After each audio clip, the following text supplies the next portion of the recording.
کمالِ زیور سے سجے ہوئے ہیں یہاں کے صحرا، کمالِ زیور سے سجے ہوئے ہیں یہاں کے صحرا، خالق خدا کو حیات دوام کے نغمے سناتے ہیں۔ سامعین محترم، آج اس سرزمین کی ہواؤں میں، بارودی بارشوں کی فضاؤں میں مفلس بھوک سے بلک رہے ہیں۔ میں آپ سے ایک سوال پوچھنا چاہتا ہوں۔ یہ سوال میری عمر کا ہر بچہ اپنے بڑوں سے پوچھنا چاہتا ہے۔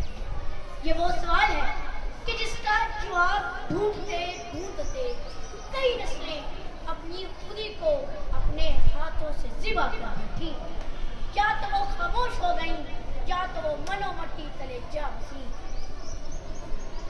لیکن ایک پیغام دی گئی کہ جس قوم کے بچے نہ ہوں خوددار و ہنرمند، جس قوم کے بچے نہ ہوں خوددار و ہنرمند، اس قوم سے تعریف کے معمار نہ مانگو۔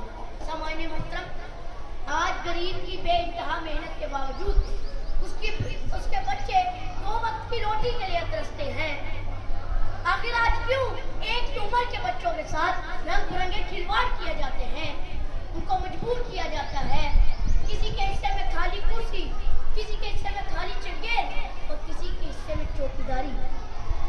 آخر کیوں آج بڑے بڑے دعوے کرنے والے اس پاک ہستی کا ارشاد بھول جاتے ہیں کہ نبی پاک کا ارشاد ہے کہ مزدور کی محنت، روزی کمائی، اس کا پسینہ خشک ہونے سے پہلے ادا کر دیا کرو۔ سامعین محترم، سرخ چمنی نے یہ راز بتلایا ہے، سرخ چمنی نے یہ راز بتلایا ہے، خون چلتا ہے دراصل کارخانوں میں۔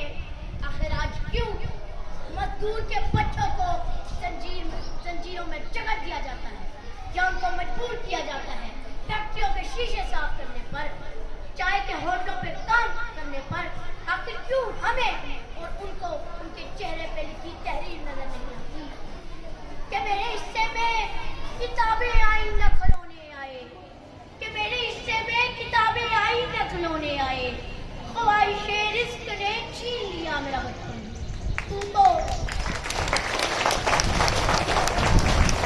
قادر و عادل ہے مگر تیرے جہاں میں ہے طلب بہت بندہ ہے مزدور کے اوپر۔